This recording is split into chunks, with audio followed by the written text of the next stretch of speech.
Video है वो इस टॉपिक पे है कि IUPAC से रिलेटेड आपके कैसे क्वेश्चंस बनते हैं, इसको हम समझते हैं। IUPAC आपके विज्ञान में चौथे पार्ट में दे रखी है, ज़्यादा नहीं है 10वीं क्लास के लेवल पे, लेकिन जितनी दे रखी है उसके क्वेश्चंस आते ही आते हैं आपके। IUPAC का मतलब आपको मैं बता चुका हूँ पहले वाले शॉर्ट्स में, International Union of Pure and Applied Chemistry. अब हमें IUPAC में क्या है कि एक तो कार्बन की संख्या के आधार पे उन कार्बनों को क्या नाम दे रखे हैं।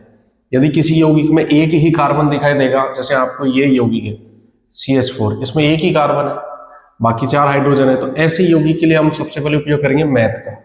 ऐसी यदि कि 2 कार्बन है आपके CH3, यदि 2 कार्बन आपको दिखाई दे रहे हैं तो हम ऐसे यौगिक के लिए किसका उपयोग करेंगे, एथ का। बाकी चीजें बाद में है, आपको ये समझना है 1 carbon, 2 carbon, 3 carbon, 4 carbon, 5 carbon, 6 carbon, इस तरीके से कार्बनिक यौगिकों की संख्या के आधार पे हमें एक नाम देना होता है। 1 कार्बन के लिए मैथ, 2 के लिए एथ, 3 के लिए प्रॉप, 4 के लिए ब्यूट, 5 के लिए पेंट, 6 के लिए हेक्स। मैंने आगे लिखे नहीं है, मैं आपको बता देता हूँ। 7 के लिए होता है आपके हेप्ट, 8 के लिए होता है ऑक्ट, और 9 के लिए होता है नॉन, और 10 के लिए होता है हेक। तो हमारे सिलेबस में दे तो रखे हैं पूरे, पर हमारे काम जो आना है वो 6 तक ही आना है, ज्यादा हमें नहीं पढ़ना है। हमें 10वीं क्लास के सिलेबस के अकॉर्डिंग ही चलना है। अब क्या क्या पूछे जा सकते हैं आपसे, किस प्रकार के क्वेश्चंस किस प्रकार आते हैं, ये आपको समझना है। हमने जो अभी देखी है कि कार्बन की संख्या किस तरीके से काम कर रही है आपके यहाँ पे, कि कार्बन कितने होंगे तो उसे हम क्या नाम देंगे, उसके आधार पे हम नामकरण करते हैं। तो नामकरण करने के लिए हमें 3 चीजों की आवश्यकता होती है। एक तो जो नाम आता है उसमें एक तो चीजें आती है जो पूर्व लगन के रूप में काम आती है, जिन शब्दों को हम हमेशा पूर्व लगन यानी उनको प्रीफिक्स के रूप में लिखते हैं। फिर आता है आपके रूट शब्द। अब रूट शब्द आपके यही है, मैथ, एथ, प्रॉप, ब्यूट, पेंट, हेक्स, और फिर लास्ट में आता है आपके अनुलग्न। अनुलग्न के अंदर हम सफिक्स के रूप में देखते हैं, इसे कह सकते हो आप उपसर्ग, और इसे कह सकते हो आप हिंदी में प्रत्यय, और ये रूट शब्द है मेन। किसी एक नाम को मैं आपको बना के बताऊंगा जिससे आपको ये फॉर्मूला पूरा का पूरा समझ में आएगा। अगर आपके पूर्व लगन के रूप में आएंगे तो केवल 2 ही आएंगे आपके, क्लोरो या ब्रोमो, क्योंकि आपके सिलेबस में 2 ही दे रखा है। बाकी मैं बता चुका हूं कि इनसे ज्यादा भी चीजें होती है, पर हेलोजन में केवल आपके क्लोरो और ब्रोमो दे रखा है। अगर आपके अनुलग्न के रूप में आएंगे तो आपके एन, ईन, आइन, और इसके अलावा आपके ऑल, एल, ऑन, ओइक, ये आपके अनुलग्न दे रखे हैं आपके सिलेबस में। ये क्या है, आपके क्रियात्मक समूह है। ये क्या है, क्रियात्मक समूह के CnH2n+2, ये एल्केन के लिए है। सूत्र क्या है आपके, CnH2n+2। इसमें n का मान यहां से कहीं से रखेंगे। यदि n का मान 1 रखेंगे तो यहां भी n का मान 1 ही रखेंगे, प्लस से 2 करेंगे। सपोज करो n का मान 1 रखते हैं यहाँ पे, तो फॉर्मूले में 1, फिर H एज वेल एज आएगा 2, फिर n का मान फिर से गुणे में रखेंगे हम 1, फिर प्लस कर देंगे यहाँ पे 2। तो यहाँ पे जो सूत्र आपके सामने बन के आएगा, कार्बन कितना दे रखा है, 1। अब हाइड्रोजन को आप 2 लिख रखा है, उसको 1 से गुणा करेंगे तो आपके 2 ही रहेगा, और प्लस 2 करेंगे तो टोटल हाइड्रोजन यहाँ पे कितने हो जाएंगे आपके, ये 4। तो ये सूत्र बनेगा आपके CH4। अब इसको लिखना कैसे, सूत्र तो आपने बना लिया है, अब इसको फॉर्मूले को लिखना कैसे है, उसका नामकरण कैसे होगा। कार्बन कितना दिख रहा है, 1, तो 1 कार्बन के लिए हम उपयोग में लेते हैं आपके मैथ। प्लस में आप देख रहे हो आपने किस फॉर्मूले का उपयोग किया, एल्केन। तो एल्केन के लिए जो हमारा आता है अनुलग्न वो आता है आपके एन, तो आप इसमें लिखोगे एन। अब एन के साथ अगर मैथ को मैं मिलाऊंगा तो इसका पूरा एक नाम यहाँ पे निकल के आएगा आपके मैथेन। इसका पूरा नाम क्या बनेगा आपके, मैथेन। तो CH4 को मैथेन क्यों कहते हैं, क्योंकि ये इसका IUPAC नाम है आपके, मैथेन। इस तरीके से आपके सूत्र बन के तैयार होता है। अब इसके बाद हम दूसरा देख लेते हैं आपके, जैसे ही हम इस फॉर्मूले के अकॉर्डिंग देखते हैं आपके, फिर से मैं फॉर्मूला लिख रहा हूं आपके एल्केन का, CnH2n+2। अब मैं चाहता हूं कि मैं 4 कार्बन वाला उठाऊं यौगिक, यानी यौगिक कौन सा होना चाहिए आपके जिसमें 4 कार्बन हो। 4 कार्बन वाला मैंने यौगिक उठा लिया। अब यहाँ पे मैं C का मान कितना लिखूंगा आपके 4, H का मान 2, अब यहाँ पे n का मान यदि 4 रखा है तो यहाँ भी n का मान क्या रखूंगा मैं आपके 4 प्लस में 2। तो यहाँ पे मैंने बनाया C4। अब H हाइड्रोजन कितने बनने चाहिए, यहाँ पे 2 को यदि मैं 4 से गुणा करूंगा तो 8 और प्लस में 2, तो हाइड्रोजन का मान आएगा आपके 10। तो मैं लगा के देख लेता हूं, पहले इनके बीच में एक एक बंद, फिर मैं 10 हाइड्रोजन लगा के देख लेता हूं। 1 2 3 4 5 6 7 8 9 10, तो ये 10 हाइड्रोजन आपके लगते हुए नजर आ रहे हैं। अब इसका नाम कैसे बनाएंगे हम, वो भी देख लेते हैं। हम इसका नामकरण कैसे करेंगे। ये मैंने चारों तरफ हाइड्रोजन लगा दिए इसमें, जिससे मुझे पता चल गया कि मेरा ये फॉर्मूला इसके अकॉर्डिंग इसका नाम सही है। अब 4 कार्बन के लिए मैं क्या लिखूं, यहाँ पे ब्यूट, पहले लिखा मैंने ब्यूट, प्लस में क्या लिखूंगा मैं एन, तो इसका जो नाम आएगा वो आएगा आपके ब्यूटेन। इसका नाम क्या हो जाएगा आपके ब्यूटेन। अब ये ब्यूटेन क्या है, कार्बनिक एक यौगिक है। ये आपके एलपीजी जो गैस है, आपके घरों में जो रसोई गैस आप काम में ले रहे हो, उसका एक सब्स्टिट्यूट है ये ब्यूटेन। ब्यूटेन होता है उसके अंदर। तो इस प्रकार हम एल्केन के अंदर नामकरण देखते हैं। अब इसी तरीके से आपके एल्कीन का है, तो एल्कीन का सूत्र क्या है, CnH2n, और इसमें आपके अनुलग्न क्या लगेगा, इन। तो आपको एल्केन का समझ में आ गया। इसी तरीके से हम एल्कीन का लिखते हैं। हम इनका सूत्र क्या है, तो सबसे पहले मैंने एल्कीन का सूत्र लिखा CnH2n, ये आपके एल्कीन का सूत्र है। और इसका जो आपके अनुलग्न है वो क्या है, इन है। यानी जो भी शब्द आएगा उसमें आपको इन जोड़ना है। सपोज करो मैं 2 के लिए ले लेता हूं, 2 कार्बन, तो C2H2 इंटू 2, क्योंकि n का मान यहाँ 2 रखा है तो यहाँ भी n का मान 2 ही रखना है मुझे। तो सूत्र क्या बनेगा आपके C2, 2 को 2 से गुणा किया तो H कितना आ जाएगा आपके 4। बना के देखते हैं, CH2 डबल बॉन्ड CH2। तो यहाँ पे आप देख रहे हो अब डबल बॉन्ड आ रहा है। एल्कीन का मतलब ही क्या होता है आपके द्विबंध, और एल्केन का मतलब होता है सिंगल बॉन्ड। और आपके इसके बाद में आएगा एल्काइन, इसका मतलब होता है ट्रिपल बॉन्ड। तो डबल बॉन्ड और ट्रिपल बॉन्ड ये दोनों क्या है आपके असंतृप्त हाइड्रोकार्बन है। और आपके जो एकल बंध है सिंगल बॉन्ड, ये आपके है संतृप्त हाइड्रोकार्बन। अब हम इसका नाम देखते हैं कैसे इसका नाम बनेगा। 2 कार्बन है तो 2 कार्बन के लिए हम क्या लिखते हैं, एथ। 2 कार्बन के लिए लिखते हैं हम एथ, प्लस में इसका अनुलग्न क्या लगाएंगे, इन। तो इसका नाम आप लोग समझ सकते हो क्या बनेगा आपके एथीन। इसका नाम क्या हो जाएगा, एथीन। तो अब इसमें एक चीज और है कि जब भी डबल बॉन्ड और ट्रिपल बॉन्ड की शुरुआत होगी तो कार्बनिक यौगिक हमेशा मिनिमम 2 कार्बनों की आवश्यकता होगी, क्योंकि एक के साथ तो डबल बॉन्ड बनाना पॉसिबल नहीं है।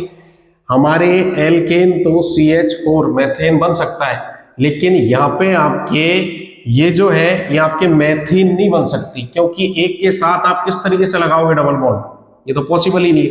तो मिनिमम आपको 2 कार्बन श्रृंखला चाहिए ही चाहिए। किसके लिए, आपको एल्कीन और एल्काइन के लिए। तो ये हुई आपकी एल्कीन की बात, डबल बॉन्ड होगा यहाँ पे ethene, propene, butene, pentene, hexene. ये जिस तरीके से कार्बन संख्या बढ़ती जाएगी वैसे वैसे नाम बनते चले जाएंगे। अब इसके बाद आपका तीसरा है एल्काइन। अब हम देखते हैं आपके तीसरा जो है वो है आपके एल्काइन। अब एल्काइन कैसे बनता है, इसका सूत्र लिख लेते हैं, CnH2n-2।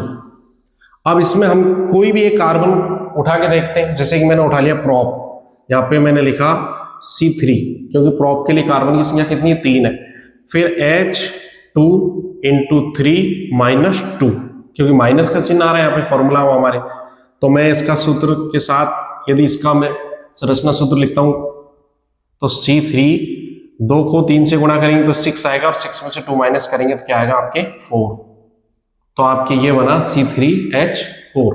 इसको हम 1 2 3 कार्बन रख दिया, एक के बीच में कहीं भी आप ट्रिपल बॉन्ड लगा दो और एक के बीच में आपको सिंगल बंध लगाना है। अब आप देख लो इसको, यहाँ पे आपने 1 हाइड्रोजन लगाया और यहाँ पे आपने 3 हाइड्रोजन लगाए, तो आपके चारों हाइड्रोजन कंप्लीट हो गए, 1 2 3 4।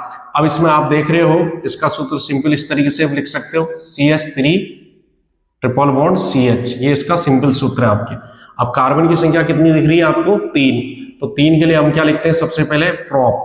3 के लिए क्या लिखेंगे हम, प्रोप, क्योंकि कार्बन की संख्या 3 है। फिर हम देखते हैं एल्काइन। एल्काइन का जो अनुलग्न वो है आपके आइन। इसका अनुलग्न क्या है आपके आइन।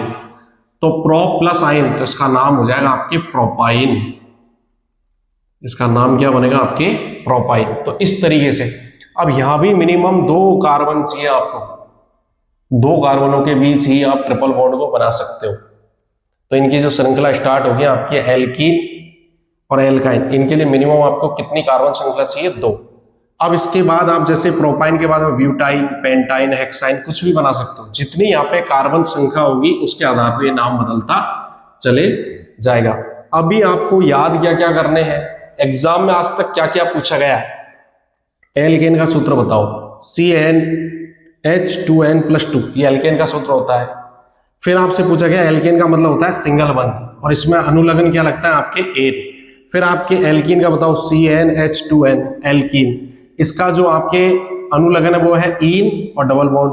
फिर आपके आता है एल्काइन, एल्काइन का है CnH2n-2 एल्काइन, बंध है ट्रिपल और इसका जो अनुलग्न है वो है आइन। तो इस तरीके से पूछा हुआ। अब आपके एल्कीन और एल्काइन ये क्या है? असंतृप्त हाइड्रोकार्बन, यानी कि एल्कीन और एल्काइन के जितने भी यौगिक बनेंगे वो सारे के सारे कैसे होंगे? असंतृप्त हाइड्रोकार्बन होंगे।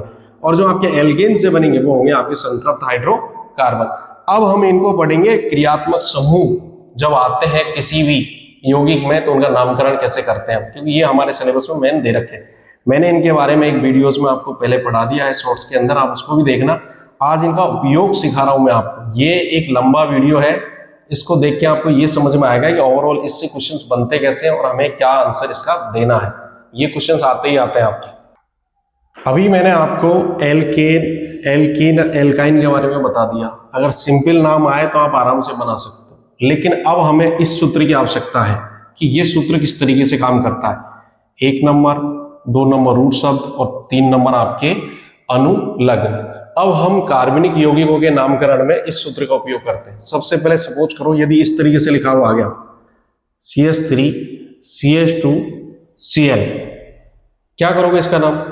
अब यहाँ पे हमें दिख रहा है 1 2 तो कार्बन है और डबल बॉन्ड नहीं है, सिंगल बॉन्ड है, यानी कि एल्केन तो ये है। एल्केन का मतलब ये क्या है आपके 1 2, यानी एथ। सबसे पहले तो आपको एथ लिखना है।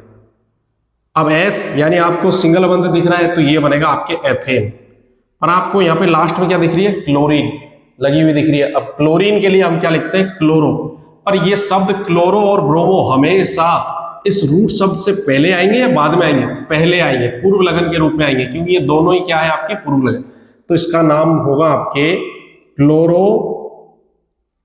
एथेन। तो इस शब्द का आपको ये आपके हो जाएगा क्लोरो एथेन। इसको इस तरीके से लिखना आप। अगर इस तरीके से दूसरा कोई आ जाए आपके, जैसे प्रोप का आ गया आपके CH3 CH2 और CH3, और यहाँ पे मैं स्टार्टिंग में बता देता हूँ आपके 2, और यहाँ पे लगा दिया मैंने Cl। अब आपको दिख रहा है 1 2 3 कार्बन है। अब 3 कार्बन के लिए हम लिखते हैं प्रोप। सिंगल बंद है, कहीं भी डबल बॉन्ड नहीं दिख रहा है आपको, तो प्रोप के साथ में आ जाएगा आपके प्रोपेन, एन जुड़ जाएगा, ये वाला एन आपके। अब यहाँ पे हमें दिख रहा है क्लोरीन, तो हम यहाँ पे लिख देंगे आपके क्लोरो। यहाँ पे क्या लिख देंगे हम? आपके क्लोरो। आप इस क्लोरीन को यहाँ लगाओ, यहाँ लगाओ, नीचे लगाओ, कोई फर्क नहीं पड़ता नाम में। इस तरीके से इससे कोई फर्क नहीं पड़ता। तो यहाँ पे इसका नाम हो जाएगा आपके क्लोरो प्रोपेन। इस तरीके से बना सकते हो, क्लोरोप्रोपेन, क्लोरोब्यूटेन, क्लोरोपेंटेन, क्लोरोहेक्सेन, आप कुछ भी बना सकते हो आपके हिसाब से जो आपको दे रखा है। ये बात होगी आपके अब तक पूर्व लगन की। अभी जो हमने पढ़ा है क्लोरो और ब्रोमो के लिए, वो हमने पढ़ा है किसका? पूर्व लगन का। अब हम पढ़ेंगे अनुलग्न के बारे में। रूट शब्द तो रहेगा ही, वो तो मेन चीज है रूट शब्द, तो ये तो मेन है सेकंड नंबर का पार्ट। तो अब थर्ड नंबर के पार्ट की बात करें अनुलग्न, तो हमने 3 चीजों का अनुलग्न पढ़ लिया है आपके एल्केन, एल्कीन, एल्काइन का। अब हम किस किस के पढ़ रहे हैं जो हमारे सिलेबस में दे रखा है आपके? एक तो दे रखा है एल्कोहल, एक दे रखा है आपके एल्डिहाइड, एक आपके कीटोन और एक दे रखा है आपके कार्बोक्सिलिक अम्ल। अब इन तीनों के बारे में, चारों के बारे में मैं आपको पढ़ा चुका हूं। देखो मैं आपको बता रहा हूं, इन तीनों के बारे में हम पढ़ चुके हैं अभी। अब मैं आपको बता रहा हूं एल्कोहल, आपके एल्डिहाइड, कीटोन और आपकी कार्बोक्सिलिक अम्ल। अब इनके बारे में कि अनुलग्न के रूप में कैसे काम में आते हैं उसको हम देख रहे हैं। जैसे सपोज करो आपके CH3 CH2 और CHO। अब जैसे आप CHO देखोगे यहाँ पे, तो यहाँ पे आपको याद आएगा कि तो एल्डिहाइड की बात की जा रही है। CHO मतलब एल्डिहाइड की बात की जा रही है। अगर यहाँ पे CHO ना होके आपके आ जाए CH3 CH2OH, तो आपको याद आएगा कि ये तो OH यानी कि अल्कोहल की बात की जा रही है। अगर यहाँ पे ये ना आए, हम पहले इन दोनों को नाम लिख लेते हैं। अब यहाँ पे कितने कार्बन दिख रहे हैं आपको? 2, 1 2 और फिर आपके OH है। तो सबसे पहले तो हम लिखेंगे एथ और फिर हम इसका अनुलग्न लगाएंगे आपके ऑल, प्लस में ऑल, तो इसका नाम हो जाएगा आपके एथेनॉल। इसका नाम क्या हो जाएगा आपके? एथेनॉल। अब इसका देखते हैं हम CH3 CH2 और C। देखो यहाँ पे 2 ही कार्बन है, लेकिन यहाँ पे तीसरा कार्बन और आ रहा है। एल्डिहाइड में खुद में कार्बन है, तो यहाँ पे हमने देखा 3 कार्बन के लिए हम लिखेंगे प्रोप, तो हमने लिखा प्रोप और फिर 3 कार्बन के लिए हमने प्रोप लिखा और फिर हम देखेंगे इसमें आता है आपके एल, तो हम इसमें लिखेंगे आपके एल, तो इसका नाम हो जाएगा आपके प्रोपेनॉल एल्डिहाइड के लिए। तो ये आपके एल्डिहाइड और एल्कोहल। अब एल्कोहल क्या हो सकता है आपके? एक कार्बन में हो सकता है methanol, ethanol, propanol, butanol, pentanol, hexanol और आगे भी हो सकता है। ये तो आपके एल्कोहल की बात हुई। ऐसे ही आपके एल्डिहाइड के लिए आपकी फर्स्ट में आपके methanol, ethanol, propanol, butanol, pentanol, hexanol कुछ भी बन सकता है। जितने कार्बन संख्या उतने नाम। अब मैंने आपको एल्कोहल और मैंने आपको एल्डिहाइड दोनों के बारे में बता दिया। अब बच रहे हमारे पास कीटोन और कार्बोक्सिलिक अम्ल, जिसे हम कीटोन को बोलते हैं ऑन और कार्बोक्सिलिक अम्ल को हम पढ़ते हैं ओइक अम्ल के रूप से। अब है आपके कीटोन। अगर इस तरीके से लिखा हुआ आ जाए CH3 क्या आ जाए आपके, इसको किस तरीके से सॉल्व करोगे आप? यहां पे आप देख रहे हो 1 2 3, अगर इस तरीके से लिखा हुआ आ जाए तो 3 कार्बन है, 3 का मतलब आप फिर से प्रोप, पर आपको ये जो दिख रहा है इसमें इस तरीके से, ये मैंने आपको पढ़ाया था किसमें? कीटोन में। अब कीटोन के लिए हम देख रहे हैं यहाँ पे, तो कीटोन का आता है ऑन, तो यहाँ पे हम लगाएंगे आपके ऑन, तो इसका नाम हो जाएगा प्रोपेनॉन, तो इसका नाम हो जाएगा आपके प्रोपेनॉन। इस तरीके से आपको कीटोन का बनाना है। तो ये आपके मेथेनॉन, एथेनॉन, प्रोपेनॉन, ब्यूटेनॉन, पेंटेनॉन और हेक्सेनॉन, जितने कार्बन होंगे आपको ये याद रखना है कि एल्कोहल जो था OH, इसमें यहाँ पे कोई कार्बन नहीं है, यानी जितने कार्बन आ गए हैं उसके आधार पे, लेकिन बाकी सब में कार्बन आ रहा है। अभी होने को तो ये कीटोन का कार्बन है, लेकिन ये उपयोग में आ रहा है श्रृंखला में, इसलिए हमने इसको 3 कार्बन के हिसाब से इंक्लूड किया है। आपको याद रखना है कि कीटोन का ये जो कार्बन है ये हमारी मेन श्रृंखला का भाग माना जा रहा है, इसलिए यहाँ पे आपको 1 2 3 तो प्रोप। अगर मैं इसको इस तरीके से लिख दूं CH3 CH2 और फिर से CH3, तो 1 2 3 4 कार्बन कितने दिख रहे हैं आपके? 4, तो इसका नाम ब्यूट प्लस ऑन, तो आपके नाम हो जाएगा आपके ब्यूटेनॉन, क्योंकि 4 कार्बन हो गए हमारे। अब आपके लास्ट जो बच रहा है वो बच रहा है आपके कार्बोक्सिलिक अम्ल, ओइक एसिड वाला। अब आपके लास्ट बच रहा है आपके ओइक एसिड COOH। इसका सूत्र इस तरीके से लिखा हुआ आएगा आपके,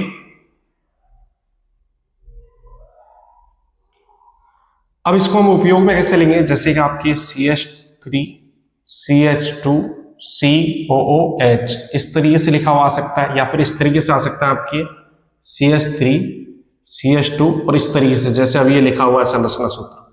आप इस चीज को इस तरीके से भी लिख सकते हो और इस तरीके से भी लिख सकते हो। 1 2 3 1 2 3 कार्बन वही 3 है आपके। अब इसका नाम क्या होगा? प्रोप दिख रहा है, फिर आपके लगेगा क्या? ओइक, शब्द लगेगा ओइक अम्ल, तो इसका नाम हो जाएगा आपके क्या? प्रोपेनोइक अम्ल। ये इस तरीके से आपके चारों आपके क्रियात्मक समूह, 2 आपके पूर्व लगन के रूप में है आपके क्लोरो ब्रोमो, यानी कि ये प्रोप से पहले आएंगे। बाकी आपके एल्कोहल ऑल, फिर आपके आता है एल्डिहाइड एल के रूप में, कीटोन आपके ऑन के रूप में, ओइक एसिड आपके ओइक के रूप में यानी कार्बोक्सिलिक एसिड। तो इस तरीके से आपको चारों याद करने हैं। मैंने आपको आईपीएससी के अंदर जो भी कुछ पूछा जा सकता है सूत्रों के रूप में, वो मैंने सारा आपको समझा दिया है। आईपीएससी के अंदर जितना आपसे पूछा जा सकता है बोर्ड एग्जाम में, वो मैंने आपको पढ़ा दिया है। और इस वीडियोज को जो भी बच्चा देख रहा है क्लास का, वो ये मान के देखे कि ये चीज मुझे सीखनी है, जिसको सीखना है बाकी में, और जिसके कुछ भी समझ में नहीं आ रहा है वो भी कोशिश करे कि समझे। क्योंकि अभी क्लास में मैंने ये पढ़ाया नहीं, ये क्लास से पहले की क्लास है बेटा ऑनलाइन आपकी, जो आपकी सुविधा के लिए बना रहा हूँ। आप बार बार एक एक चीज को पीछे करके देखो, आपको हो सकता है एक बार में समझ में नहीं आया, 2 बार आप पढ़ सकते हो उस चीज को। आपको ये चीज बार बार देखनी है। जब क्लास में मैं इस टॉपिक को पढ़ाऊंगा तो वहां पे आपको ये चीजें पूछनी है कि सर ये कैसे हुआ। आपकी जो कंफ्यूजन है, जो आपके प्रॉब्लम्स है, वो मेरे सामने आपको बतानी है। क्योंकि ये पूरा टॉपिक मुझे क्लास में पढ़ाना है, ये ऑनलाइन तो मैं आपको पढ़ा ही रहा हूँ, क्लास में पढ़ाऊंगा तब आपको अच्छे से एक एक चीज मेरे से पूछनी। क्योंकि सारे बच्चे वीडियोज नहीं देख पाते, जो देख रहे हैं वो कम से कम ये सोच ले कि मुझे जो नहीं आ रहा वो तो मैं पूछूं। बाकी यदि आपको समझ में आ रहा है तो आप क्लास में किसी बच्चे को समझाओ, क्योंकि इस चीज को समझाओगे किसी को तो ज्यादा अच्छे से समझ में आएगा, याद भी होगी चीजें। आप देख रहे हो कि आपके दो तो है क्लोरो और ब्रोमो, ये दो तो आपके किस रूप में काम आते हैं, पूर्व लगन के रूप में।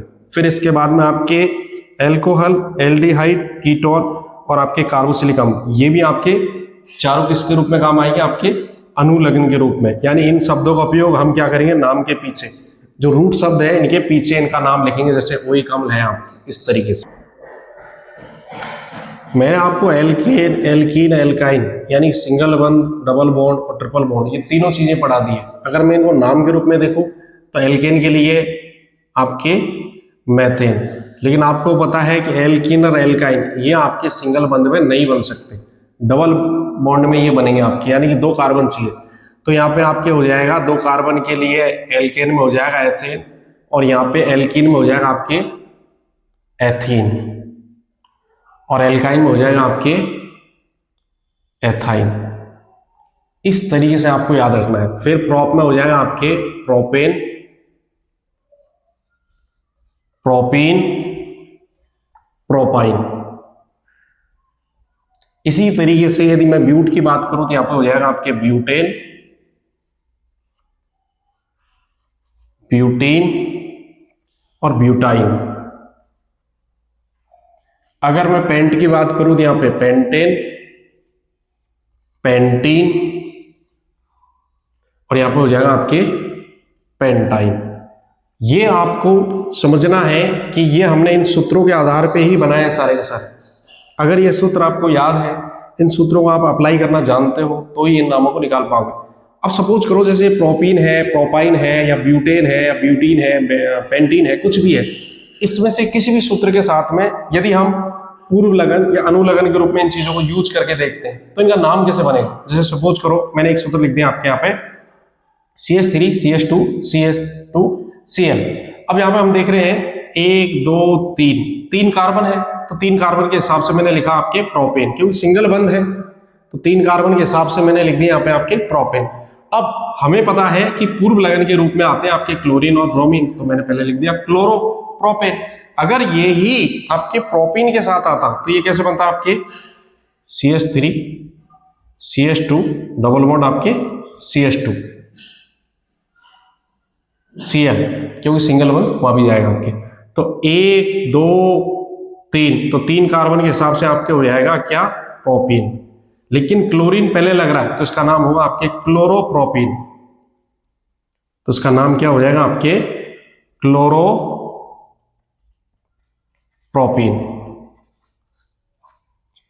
इस तरीके से चीजें पूछी जाती है। अब आपके बुक्स में कुछ चीजें दे रखी है, उनकी प्रैक्टिस आपको बार बार करनी पड़ेगी, तब जाके चीजें समझ में आएगी। क्रियात्मक समूह से भी नाम बनेंगे आपके, ये 1 2 3 4 5 6 तो क्रियात्मक समूह दे रखे हैं आपके, इनसे नामकरण होंगे। इसके अलावा आपको पहले तो मेन रूट शब्दों के नाम आने चाहिए। एल्केन क्या होता है, एल्कीन क्या होती है, एल्काइन, इनके सूत्र क्या होते हैं। डायरेक्टली इनके सूत्र पूछे हुए हैं 1 से 2 बार दो। फिर संतृप्त कौन सा है, सिंगल बंध। असंतृप्त कौन सा है, आपके डबल बॉन्ड और ट्रिपल बॉन्ड, ये दोनों क्या है आपके असंतृप्त है।